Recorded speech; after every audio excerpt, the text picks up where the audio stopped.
All right, it looks like we are live on YouTube. Here we are again.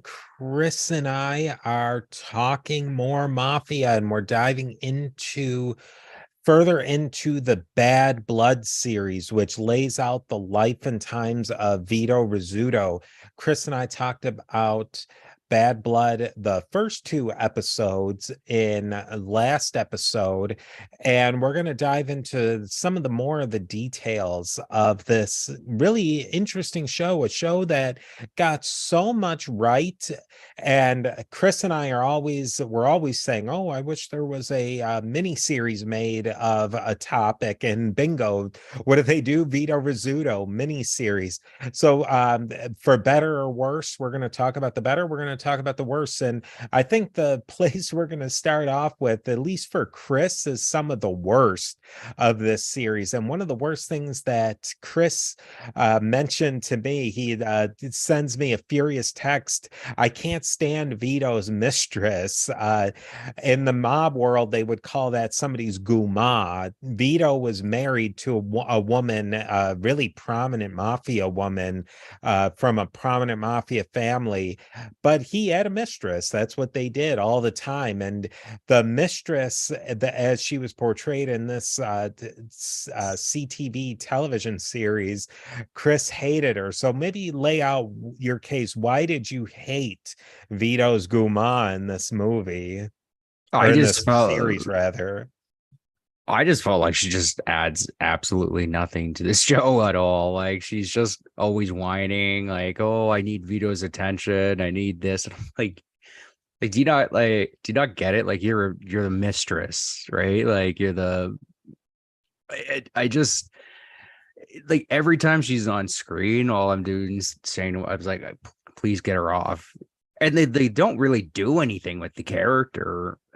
Like we'll get into it like later in the show. It's like maybe they had ideas that would have made her character a little bit interesting, but like, from the so far that we've watched in the show, from this is going to be three episodes, 3 and 4. So from episode 1 to 4, it's she adds nothing, and she's just whiny, and she doesn't seem to like get it. And I mean, to be honest with you, like the story that they're generally telling, it's, I mean, this might not sound like politically correct, but like this is like, I don't know, it's like this is a male driven story, right? Um and to be the women, at least in this part, like if you want to get into like the actual deep dive of the like Rizzuto family history, like Libertina, who was Vito's mother, like she was highly important, right? But from my research, I didn't know anything. I didn't hear anything about like Vito being in love with his mistress or anything of that sort. I wanted to try and make a case, a devil's advocate case for her, but it really, like you were saying, they set it up that maybe there's a point of conflict with her between Declan and Vito. Like they almost set it up like Declan is going to have an affair with her, and that's during Declan's uh his little bit of a phase where he's like against Vito, but they never really carry that through. I think, like you said, if they wanted to bring women into this, Libertina would have absolutely have been way more interesting. Or the whole fact that, take Vito's actual wife, her son gets whacked, her father-in-law gets whacked, she's more than just in the mob. She's as much of the mafia as Vito is, that she's from this aristocratic, you might call it, mafia family. That's what's interesting. This side character that they built of Vito's Guma, that they don't even call her or Guma. They don't make it out that, no, you're the freaking you're the mistress. You're nobody really when it gets right down to it. I mean, that's in the mafia world. She could get dropped like a hat for nothing. And they really do set her up that she's something when she really is nothing. She was nothing to Declan. She was really nothing to Vito. And then they skip over all these opportunities to talk about Nick Senior's wife, to talk about Vito's wife. They miss all of that. Yeah, it would have been much better if they had focused on like Vito's wife, right? And then we would have got the aspect of seeing her son die too, right? And like her and Vito's relationship, and Niccolo Senior and Libertina would have been much better, because Libertina, I look her up. She was very important cog in this entire machine, right? We probably won't get too much into it, but she was helping funnel money around Europe. Well, Big Nico was in jail in Venezuela. Like, there's a lot of stuff going on with her that she was the mafia. Her father was a big deal in the mafia, all of her family. Like, you can't take any of that away. Yeah, I mean, the only interesting thing they could have done with the mistress character is, I don't know, maybe she ends up going with Declan, and like, I mean, I don't think we're like, whatever, it doesn't, whatever, Declan ends up betraying Vito, or maybe I shouldn't have said that, but you know what I mean? It's like, oh, not only did I betray you, I stole your woman too, right? Like, that would have been like, that would have made sense. It would have been something to do with it. That would have been it. Yeah. And that would have been really boring, I think. But I mean, like, they kind of hint at it where a little bit, where she's like calling him like, oh, you got to take me out to the nightclub. And do you know what I mean? There's some kind of tension, like maybe there is some kind of sexual tension there, but like they never do anything with it. I don't know. She just drives me insane. And then she's screaming, oh, Vito, why don't you call me Vito? You're not his wife. And you can make any sort of feminist based arguments or whatever, but if we're looking at this from Vito Rizzuto's perspective, she's not his wife, and that's that. And maybe she was a liberated Canadian woman who didn't know what she was getting into. Maybe they could have explored it in that way, but that's not the way they explored it. She seemed to have understood that she was a mafia mistress, and I think it was stupid, and I think it really was a distraction from the fact that it was so important of the actual women who were Sicilian women who were absolutely connected in this story. But let's move on from that. People can judge us and judge her from that point. Let's talk about one of the major aspects of these two episodes, and it carries over into the previous two episodes, and it will carry over into this whole story, is how involved Vito and the Rizzuto clan was in the construction game in Montreal. Montreal was booming in the 80s, and every single construction project had Vito Rizzuto's thumbprints all over it. Yeah, 100%. Like, basically the entire construction industry in Montreal for a very long time was infiltrated by the mob. Everyone was like paying each other off. And then in particular, the mob. The guy who kind of ran the whole thing, it was Andre Desjardins, and you would think, oh, is he related to Renard Desjardins from the previous episode? But there's no relation between the two. Andre pretty much ran this entire construction racketeering. Ironically enough, Mom Boucher, we're going to talk about him later, his dad actually worked under Andre Desjardins.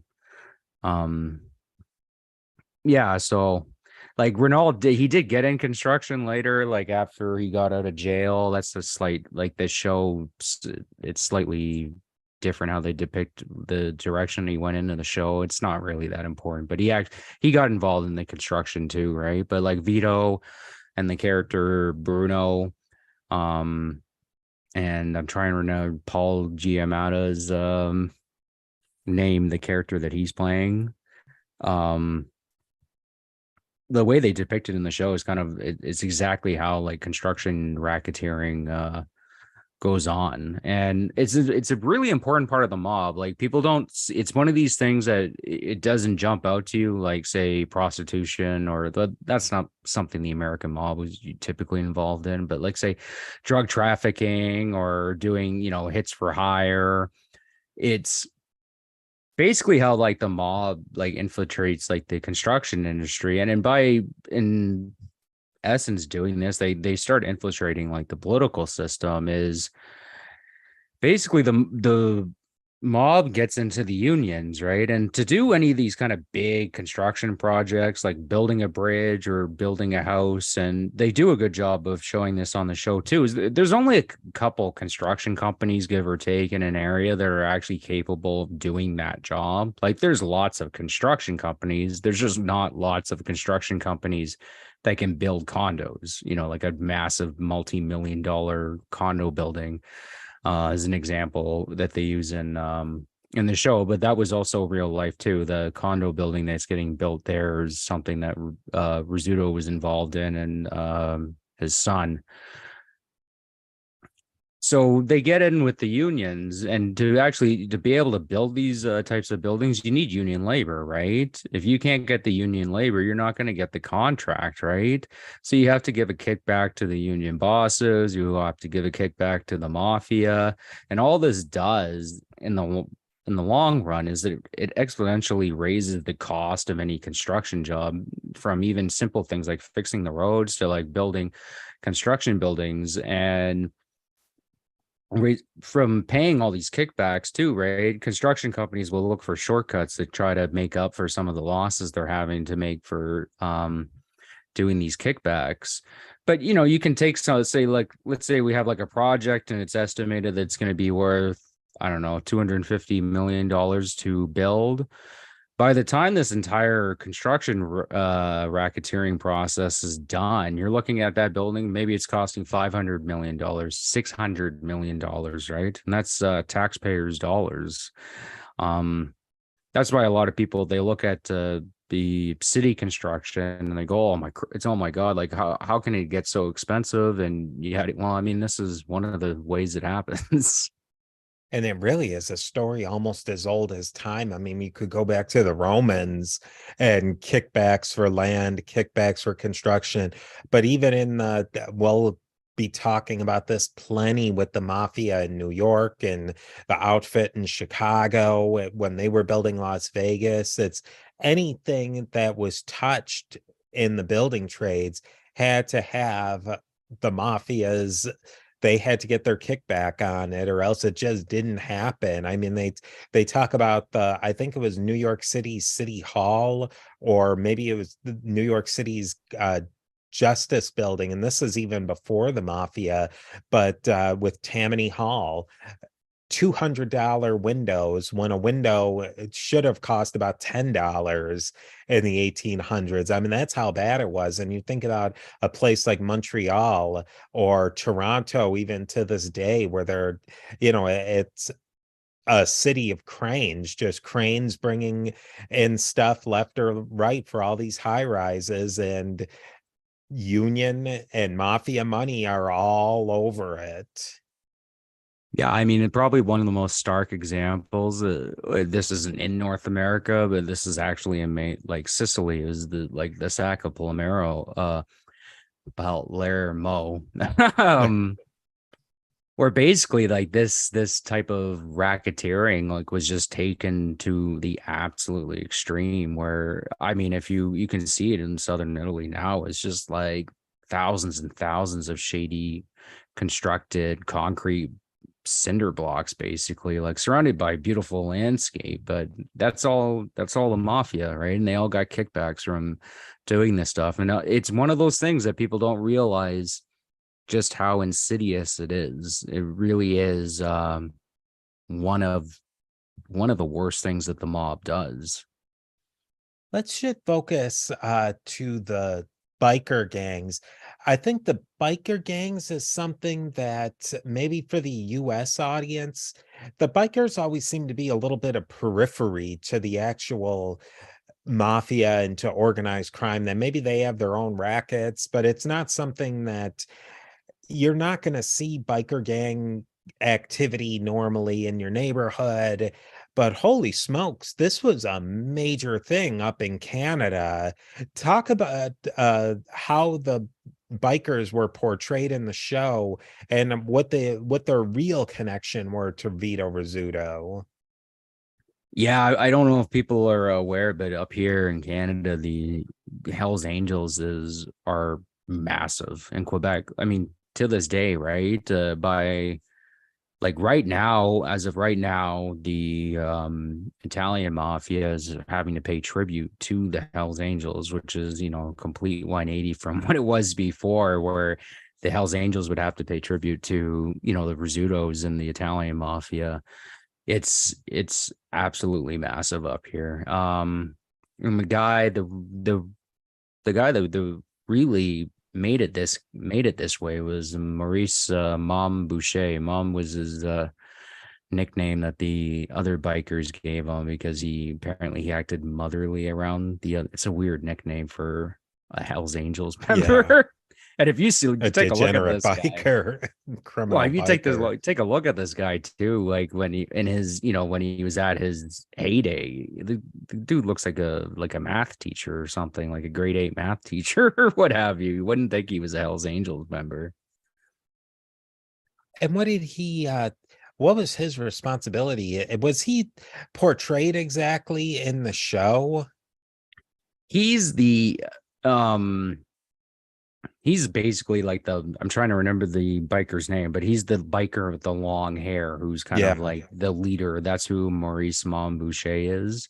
I mean, in the show, they don't go into a ton of detail with the bikers because, to be quite honest with you, it would be probably add another 10 episodes onto the show. Just because it's so complex and there's like huge biker war we're going to talk about. But I mean, for the most part, I think they do a pretty good job of like depicting them and the conflict that the kind of like the simmering peace between the bikers and the Rizzuto family. it's interesting. He was born on my birthday. I have a connection with Maurice Montboucher. He in the show, they just show him kind of as the typical classical greasy biker guy, but he definitely seems to have more of a way more of a depth of character in the real story than he's portrayed in the show as just kind of stock footage biker. Yeah. Yeah, so I guess I'll introduce talking about the Hells Angels and Maurice Montboucher, you have to talk about both in terms of Quebec. There's, so Maurice Montboucher, he was born to a family of 8, so his parents were quite busy. Yeah. They grew up in poverty, really. His dad actually, like I mentioned earlier, his dad worked in construction under Andre Desjardins. And this is something we forgot to mention with the construction earlier, but in Quebec at the time that I'm talking about, construction work, it's always been hard work. I do something similar for a living myself, but at this time it was really, really hard work and it didn't pay very well because I mean, the mafia was, and with help of the union bosses too, were, stealing from the workers, really. You pay your dues and, all of a sudden you went to go use something that that the union offered and there was no money there because the mafia had taken it. Um, yeah, then basically just Maurice like grew up in an area of Quebec where just drugs, that type of corruption that I just talked about earlier and violence was just a part of everyday life, really. And he didn't do obviously didn't do very well in school. From what I read, he dropped out in grade 9, so he didn't make it very far. And so once he drops out of school, apparently he gets I apparently this was a thing where you can get like permission to go work on a construction site. I guess if you had to, I get maybe you had to be a certain age, but if you had dropped out of school, or I don't know, I guess you could apply for permission. He worked at a construction site for about 2 weeks and got fired because he was doing too much drugs and was drunk all the time. Now, I don't know if anybody in the audience is very familiar working in construction sites and this type of blue collar work. For it takes a lot to get fired in 2 weeks for drinking on the job. I know that's probably especially back then too. especially back then, right? So that says a lot. And I mean, the kid, he's only, I don't know, just like coming out of grade 9, right? So it's crazy to think that he was 14, already a 15 drug years addict. old. Yeah. So like quickly, yeah, Maurice became a hopeless drug addict. He started doing like small time crimes and stuff like B&E, is robbing liquor stores, corner stores, stuff like that, right? So, I mean, he's just growing up in criminality pretty much from the moment that he was born up until the point that we're talking about. And he openly admitted at this time in his life too that he was addicted to, what was it, meth, alcohol, LSD, and heroin all at the same time. He was addicted to, which is, I didn't even know, like at the time that we're talking, I didn't even know meth was a thing, but apparently it was, in terms of like street meth. And I know like meth has always been something that they've used in like for pharmaceutical stuff, right? But I didn't know people were actually smoking meth at the Yeah, time. But I guess the 80s, he was on the cutting edge of something there. I you could know give what I him mean? that. Yeah. Yeah, so this is one of the funnier stories about Maurice Montboucher and kind of like the history of the Hells Angels. So Maurice Montboucher, he robs a butcher store, right? And steals, what did I read? It was $138.28 or something like that, right? This is all he stole from this butcher shop, but he ends up getting charged for armed robbery because he had a gun on him, and he goes to jail for 40 months. Like, you know what I mean? Like you're reading this guy's story. It's like he gets kicked off a construction site for, after 2 weeks. He's a drug addict, high school dropout, can't even rob a butcher store correctly, and somehow this guy ends up getting it together and ends up leading the Hells Angels. I just thought that was a funny story. I mean, you hear stories about that where sometimes somebody just gets the book thrown at them for no inexplicable reason. And, they'll do serious time, especially in Canada. You would never expect somebody for, even if it was armed robbery, to get the book thrown at them like that. But you just, a prosecutor gets a wild idea and just goes for it. And you turn somebody like this into a minor league criminal, brings him up to the pros. Friggin', yeah. So he does his time, and then once he gets out of prison, he joins a biker gang called the SS. I'm not exaggerating. It's literally what you think it is. Like, it's Wow. he actually has an SS tattoo on his arm. And basically what this gang would do, it's exactly what you would think it was. There's a bunch of kind of I mean, skinhead, doofuses that went around like beating up immigrants and, I don't know, getting high on drugs and drinking. Was that necessarily a big thing in Montreal? I mean, I kind of get the sense that that is a thing amongst the biker gangs of white supremacy and that sort of thing, but was that a big thing? And I mean, we're not going to get too much into the bikers, and I don't think that the Italian mafia ever had that kind of ideology.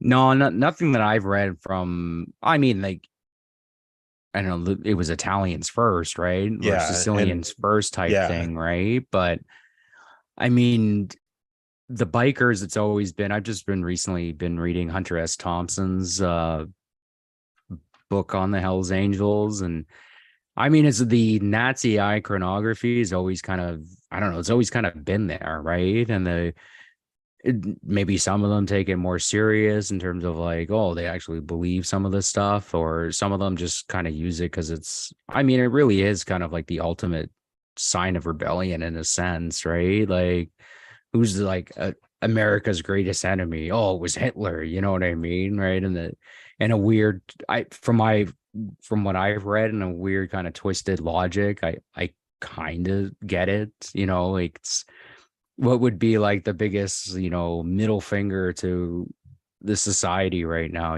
like the Ramones used to like wave around like Nazi flags and crap Oh, no stuff way. I like didn't that, know that.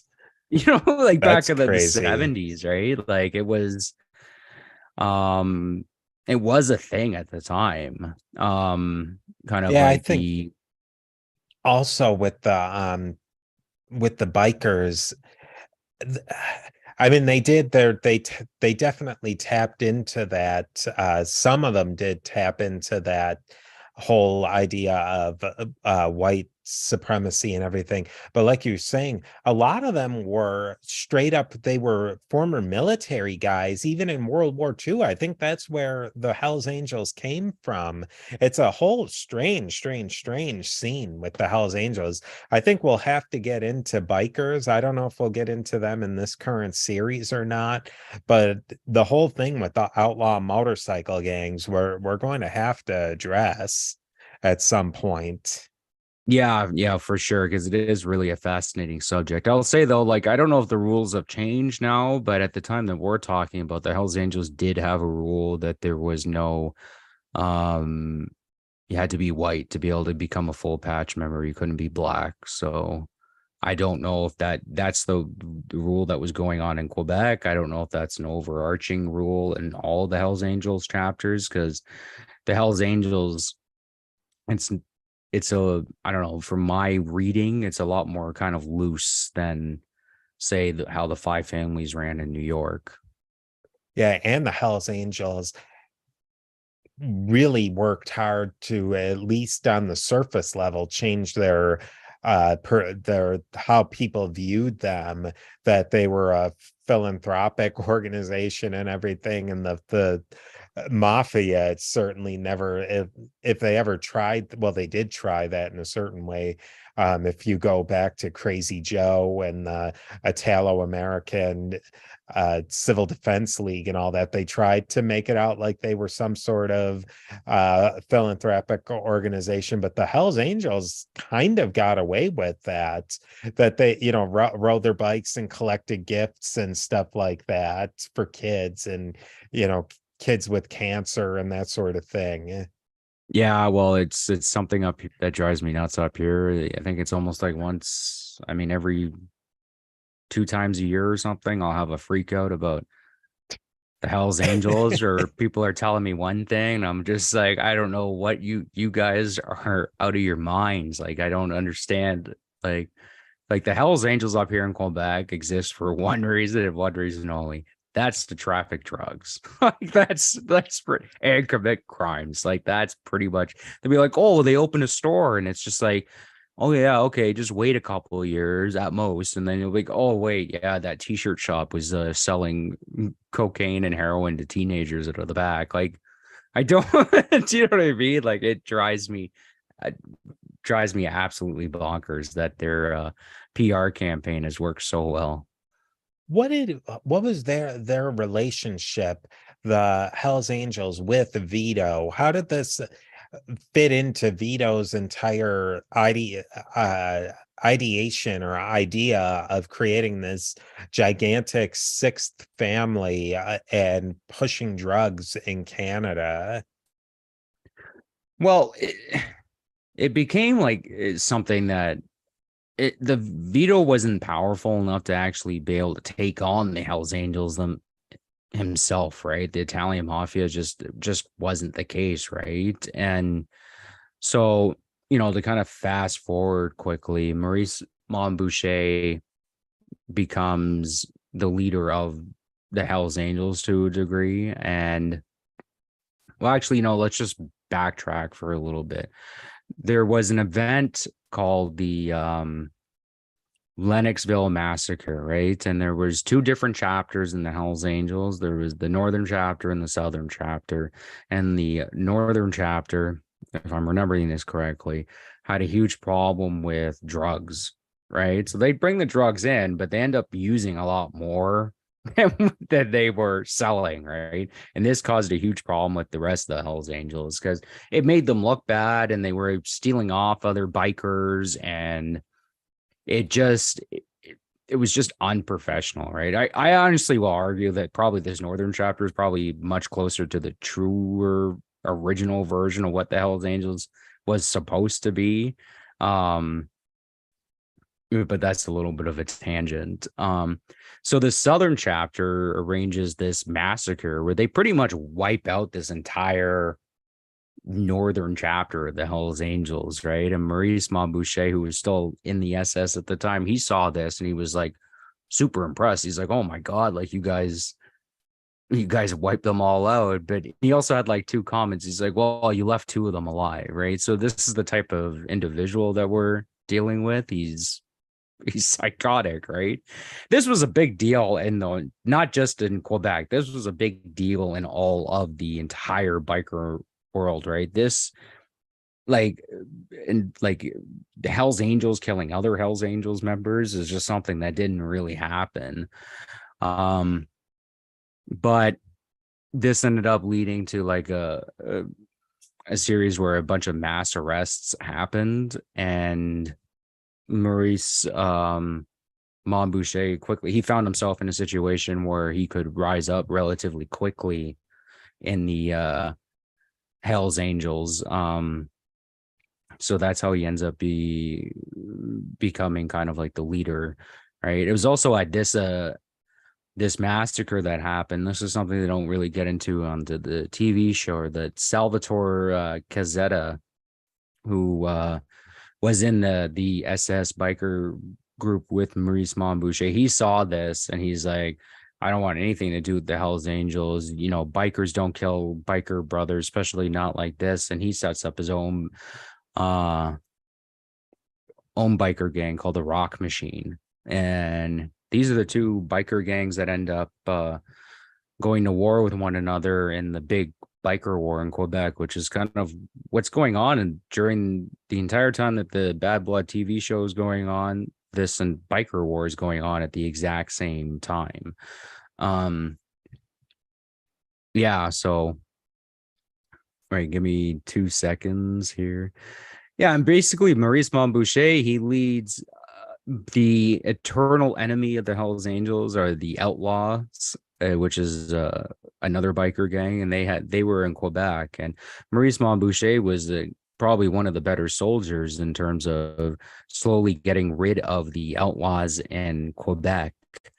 And this is where he kind of makes his bones, and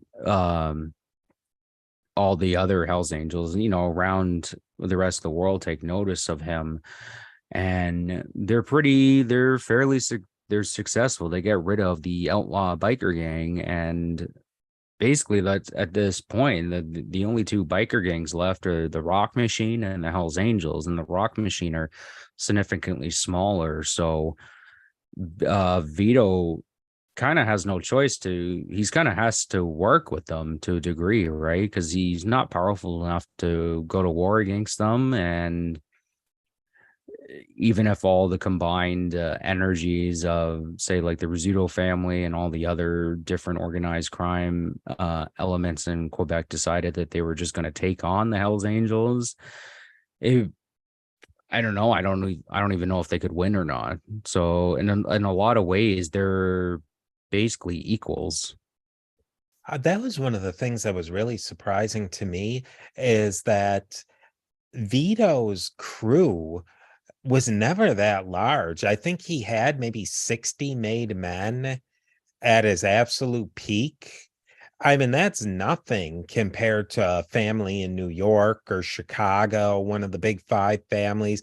He never had that many guys to control the kind of territory that he did. So he really did need the bikers. He needed the Haitians. He needed the Irish gangs to muscle this huge territory he was trying to control.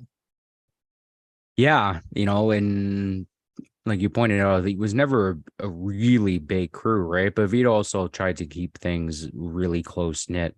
Too. He wasn't a big fan of like over expanding the family, like only people that he believed that he could trust without um with the 100%, right? So, but even like Vito ends up trying to expand himself too at one point, where he sees what's going on with the Hells Angels and he sees what's going on with the bikers. Because the Hells Angels ends up expanding into Ontario too. That's also another pet peeve of mine where people argue with me, like, oh no, the Hells Angels have been here since like the 60s or the 70s. It's like, no, there was no Hells Angels in Ontario at one point, and the Banditos ended up coming up into Ontario, and the Hells Angels panicked and started going to all these other biker gangs and being like, oh, do you want to be a Hells Angels member? There's your patch.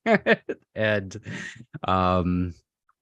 Vito ends up trying to kind of do the same thing. He gets involved in Toronto, and he has this idea that he was going to unite all the Italian mafias and kind of create his own Italian mafia version of the Hells Angels, because he kind of saw the writing on the wall where it was going, that the Hells Angels was going to become the most powerful criminal organization in all of Canada. Yeah, that's the thing I think we need to keep trying to get back to and re-impress is that Montreal was really always an offshoot of one of the five families, the Bonanos, but it kind of went back and forth. But then Toronto and then Hamilton. Hamilton's a city that never gets a lot of credit in the US, but it's a huge city in Ontario. I think it's almost 1 million people, and it has a ton of industry. And it's a typical classical Rust Belt city that had mafia, but it was kind of fought over by Buffalo. It was fought over by Detroit, and Toronto was really in the same place. Toronto is another one that uh it's a mega city now, but in the 60s and even into the 70s, it wasn't that influential. And it grew into the 70s and the 80s with as it exploded, then every mafia guy and their brother wanted to get involved in the drugs and the construction and everything that was going on there. Yeah, Toronto and Hamilton areas been traditionally I mean the Buffalo family had massive the Magadinos had like massive interest and influence in Toronto and the Southern Ontario region. As of right now, Southern Ontario is the Ndrangheta territory for the most part, which if you remember is the Calabrian mafia. Um the Lapino, I believe it's the Lapino family pretty much runs Hamilton. There's two different families in Toronto. I mean, there was a bunch of arrests actually not too long ago, I think within the last couple of years. And if you remember Paulo Violi from our previous episodes, this is where the rest of his family kind of ran, was in this Hamilton, Southern Ontario region. Me and you were just talking about another mobster in Buffalo, and I pointed out to, it's like Violi, eh? Does that name sound familiar? Yeah, all these names keep coming up, and this is stuff that's coming out in the news right now with the Buffalo family. We'll get into the even though there's really not a show or a movie directly about the Buffalo family, but holy smokes, all of this stuff is, I mean, if we had on our wall one of those maps with String, yeah. string, and I mean all of this stuff is all linked together, and I think that that's kind of maybe what we're trying to do with this whole mafia series is one thing leads to another, the Bonanos with the Rizzutos, with the Magadinos, with the, then that loops all back into Appalachian. But let's go back in and let's tie up the story of the outlaw motorcycle gangs in this whole story of the Vito Rizzuto in Montreal. Oh yeah, so Maurice Montboucher, okay, so to set it up, so the war breaks out between the Rock Machine and the Maurice Montboucher and his Hell's Angels. Maurice didn't want to go after Salvatore while he was still alive. He ends up going to prison, and Maurice says, "Oh, this is my opportunity." And the way Maurice kind of looks at Quebec and kind of looks at his Hells Angels, this is kind of what I think his goal was, is he looked at the cartels in Colombia, Mexico, and he understood like, oh, well, why were some of these cartels so powerful, right? Because in a lot of ways they basically killed their entire competition, right? So Maurice sees this opportunity, was like, well, if I can get rid of the outlaw biker gangs and their allies, there's going to be nothing that stands in the way of the Hells Angels. I mean, the Rizzuto family, yes, but it's just a matter of time before they end up taking them over too, right? Or putting them underneath their thumb. And this is what happens. Like between 94, I'm trying to remember the dates right now. I believe it's 94 to it's like early 2000s or something like that. There's this massive biker war that's going on in Quebec at the time. And now we've talked about like mob wars in previous episodes, right? Where internal family squabbles. For the most part, they tried to keep it and the American mafia had like certain rules, like they wouldn't do car bombings. They would try to avoid civilian casualties as much as possible. This is when we get into the zips, we'll kind of show you how the Sicilians viewed a lot of this stuff differently. Where Maurice Montboucher, he didn't care, man. He would kill journalists. He would do car bombings where he knew pedestrians would get hurt. At one point, he was going after prison guards and going after police officers, and if he wasn't killing them, they were getting beaten up or their lives were being threatened. And the way he kind of ran the Hells Angels up here in Quebec is very similar to how you would expect a cartel to run in, say, Mexico or Colombia. It's so very different in the American mafia and even American uh organized crime in general. The whole idea of avoiding killing cops and killing prosecutors, killing judges. I mean, in so many other countries, that's just standard fare. Cops get killed, judges get killed. I mean, we look in Sicily, that happens all the time. In Colombia, I mean, they use them in Colombia and Brazil, they use the actual military to fight these cartels. And that's something that's very different flavor in the US, especially when we talk about the Italian mafia. I mean, they went in a lot of ways way out of their way to not kill a cop. And if a cop got killed, even a dirty one, if we look at go back to our episode with the Iceman Richard Kuklinski, when he killed a cop, that was a big deal. Yeah, and but for even like, yeah, no, it's true, right? Like the American mafia viewed a lot of this stuff very differently. But even even the Hells Angels themselves are kind of similar, more similar to how the American mafia looks. Like the American Hells Angels, what Maurice Montboucher was doing in Quebec was like way off the deep end, where to the point where the American Hells Angels chapters were getting really angry at him because it was making them all look very bad too.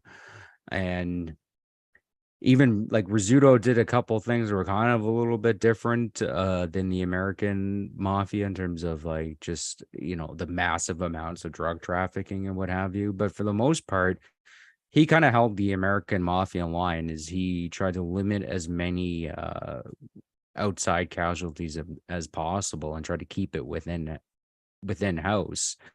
And when they did arrest Vito Rizzuto, he did tell them, like, you guys don't know what you're doing. Like, it's gonna be absolute chaos. Like, I'm the only one kind of keeping this together. And I mean, he wasn't lying.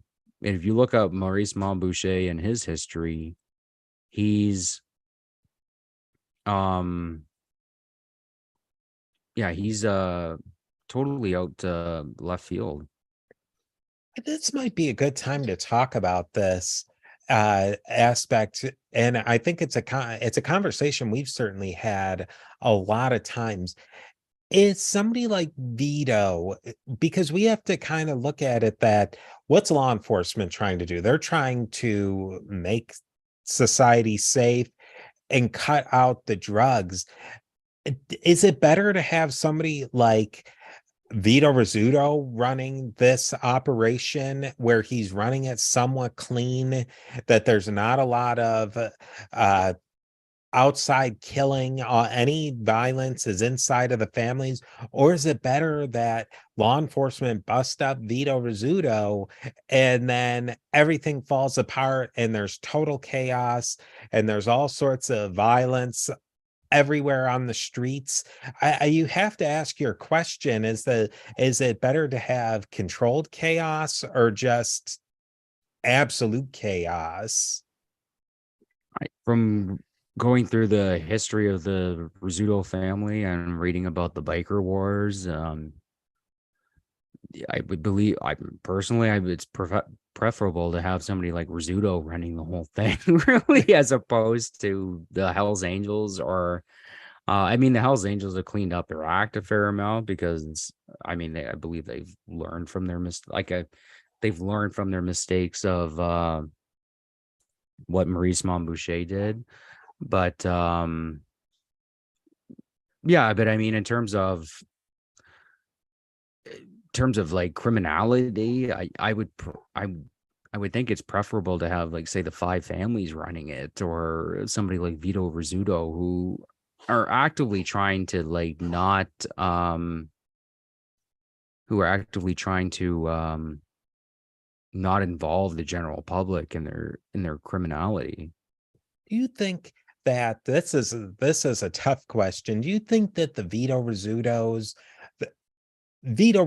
in particular, and maybe the mafia in general, but we can't say that maybe absolutely in general. Do you think that they really didn't want to sell drugs to kids and to teenagers, that they really just wanted to sell it to adults who were drug addicts, that they wanted to keep the drugs into the seedier elements of society, you might call it, or the Mamba Shades? I mean, they kind of say it. The character in the movie or in the television series says that in my bar I can sell drugs to a 10-year-old at my bar and nobody will say a word about it.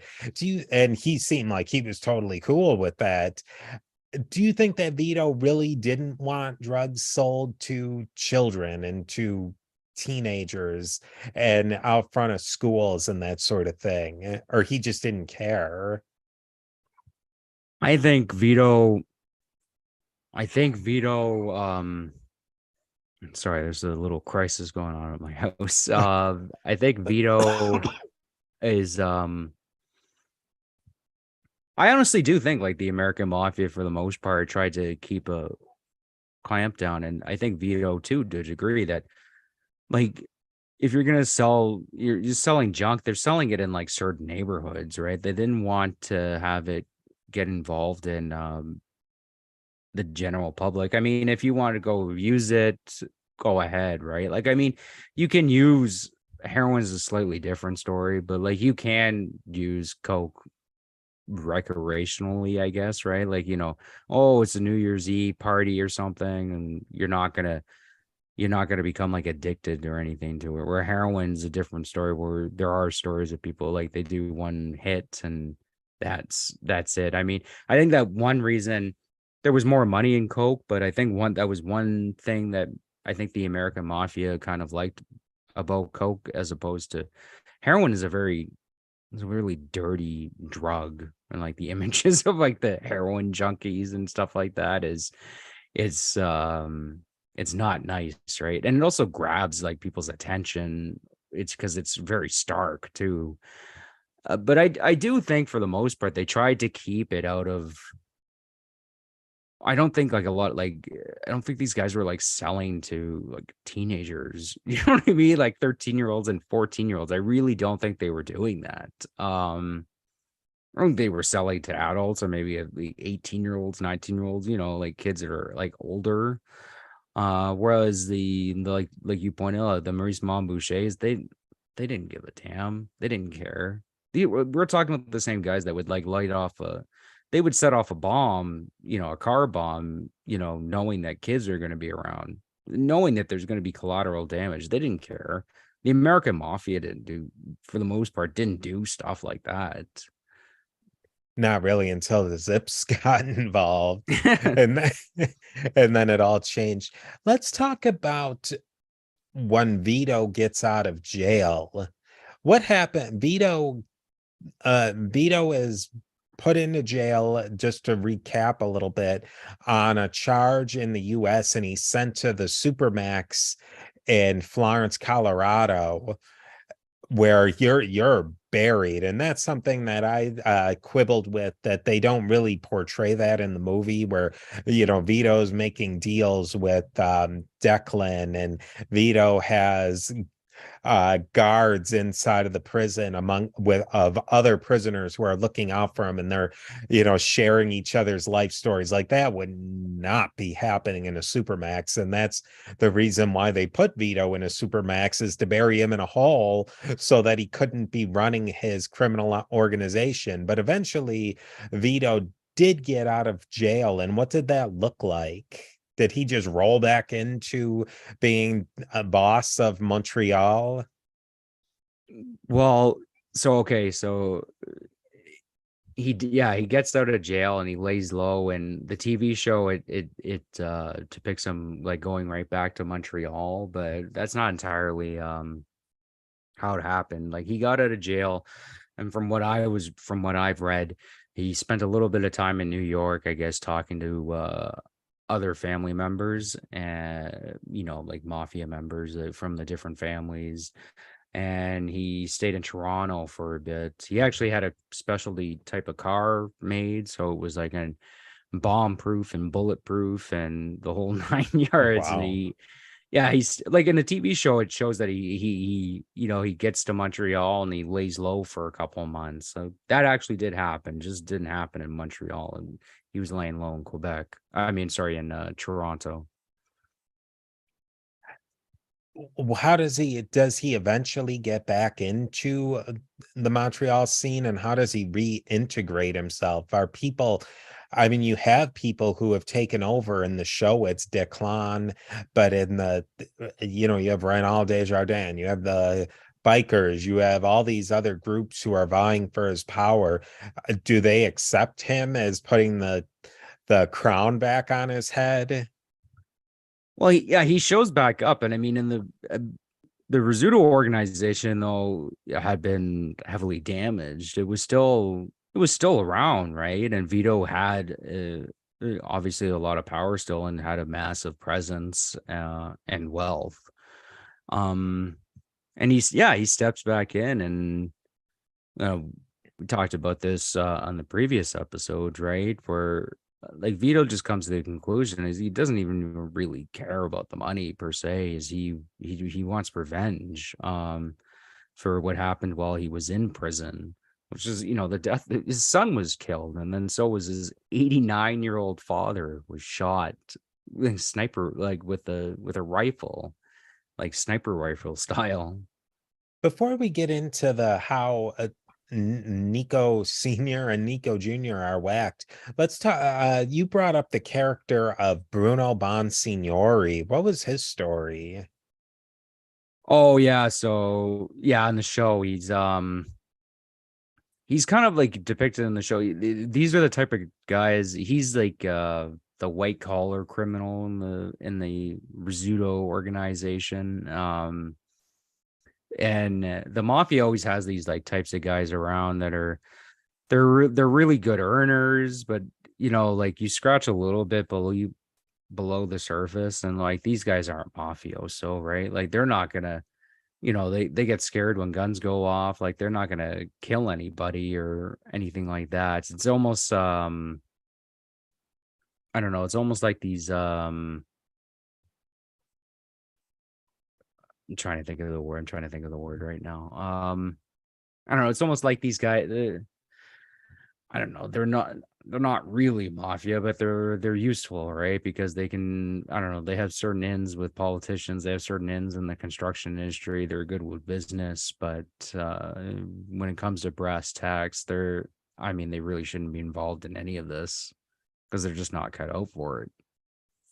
Was he more or less the person portrayed by Enrico Colatani? He's a famous Canadian actor. He's been in a million things.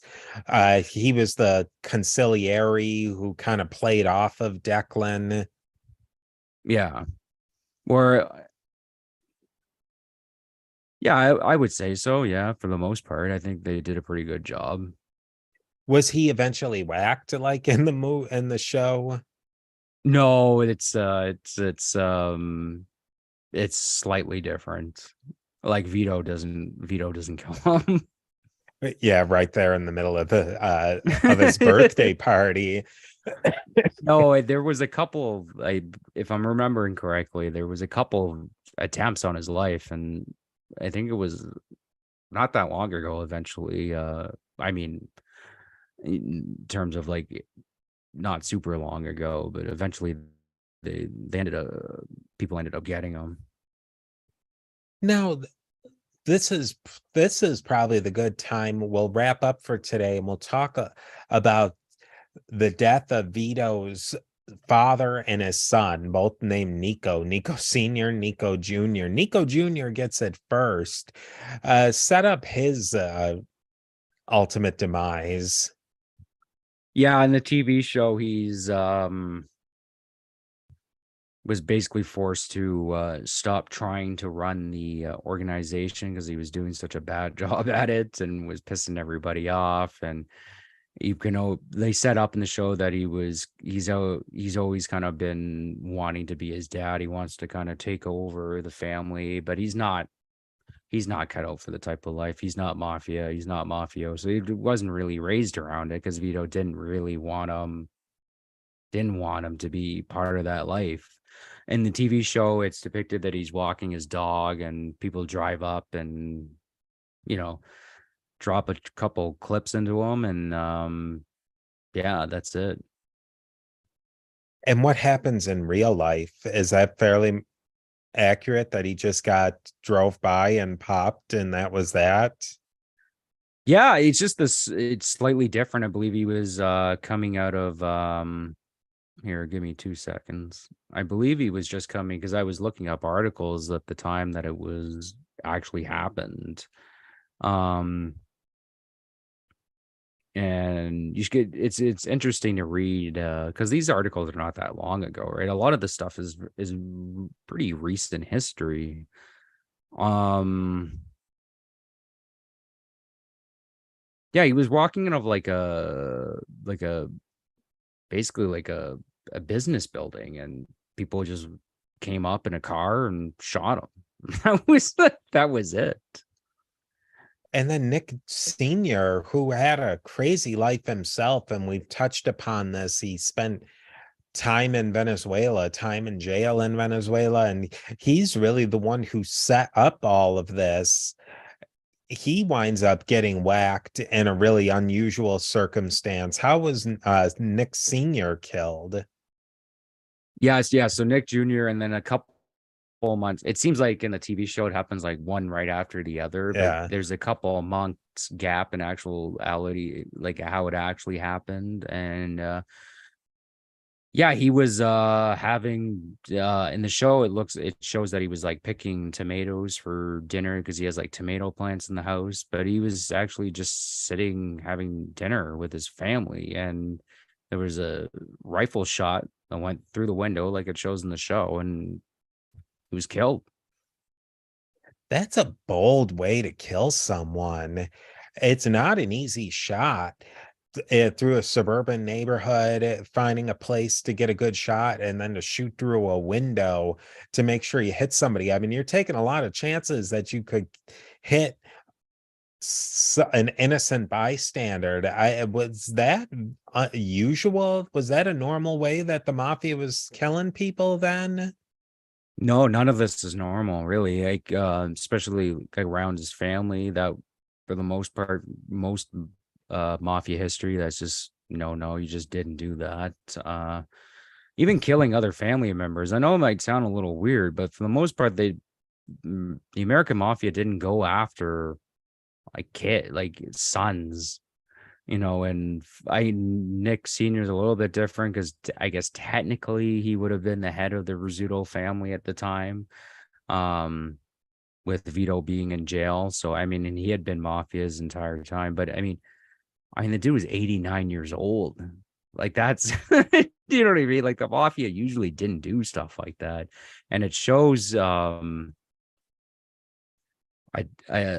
escalation of sorts where a lot of the kind of like the old rules, how things used to run were just I don't thrown out the window in this particular circumstance.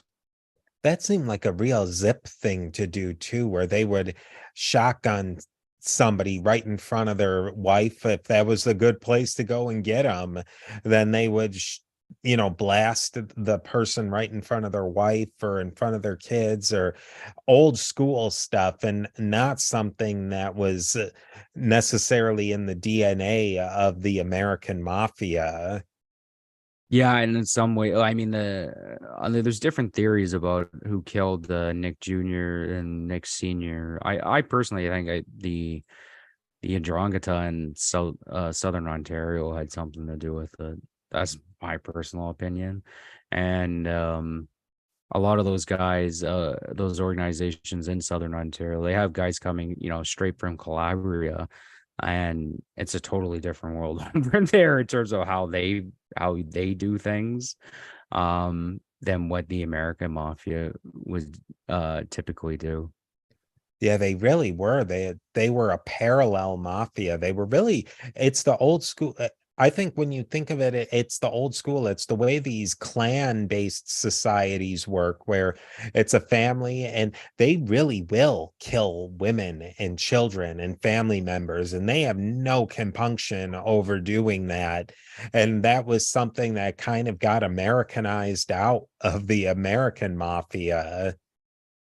Yeah, I mean, and like the Sicilian mafia, there's like a famous story about them killing, I believe it was like a 12-year-old boy or something like that, like and like holding him hostage and torturing him, which is just crazy. Like the American mafia didn't do stuff like that. I mean, they were ruthless, but they were usually ruthless to like other mafioso, not women and children. I think that that's in a way that how so many people could be rats. Even Joe Valachi, way back in the 60s, he must have known somewhere deep inside that nobody was going to take his wife and his kid hostage and torture them. Like what would have happened with the Ndrangheta or the Sicilian mafia, or heck, the cartels or the Albanians or any number of organized crime outfits throughout this world, that if you had ratted out, your family's fair game. Well, you had mentioned earlier the book, Confessions of I'm trying to the Andrew Scopa book, Yeah. uh, Confessions of a Mafia Man, or I'm trying to remember the title. But like Andrew Scopa talks about how all the rules are changing, and at the time, because becomes like the new Vito Rizzuto to a degree. Like he ends up kind of running the Montreal Mafia for a bit. But he does mention how like all these guys are ratting and all these people are talking. Like, how come like they get to see their families and kids and I don't? I have to go to prison, you know? And it definitely does change where the mafia they're openly because they have them on tape and stuff like that, openly talking about like we gotta up the ante here. Like if you're a rat, like that's it. We're going after your family and kids. Like we're like the Sicilian, I guess the more hardcore version of the mafia is like slowly starting to come into Canada and the United States.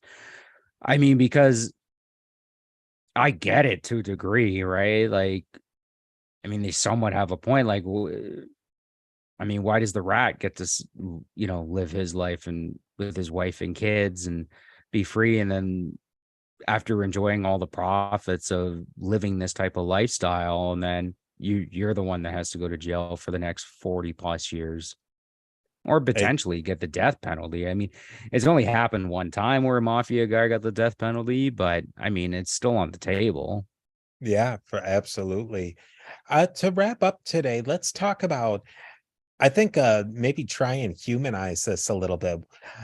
After all your reading about Vito Rizzuto, how do you think it affected him personally that within such a short amount of time, his son and his grandfather, or his father, his son's grandfather, but Vito's father, Nico Sr., and then his son, Nico Jr., get whacked out?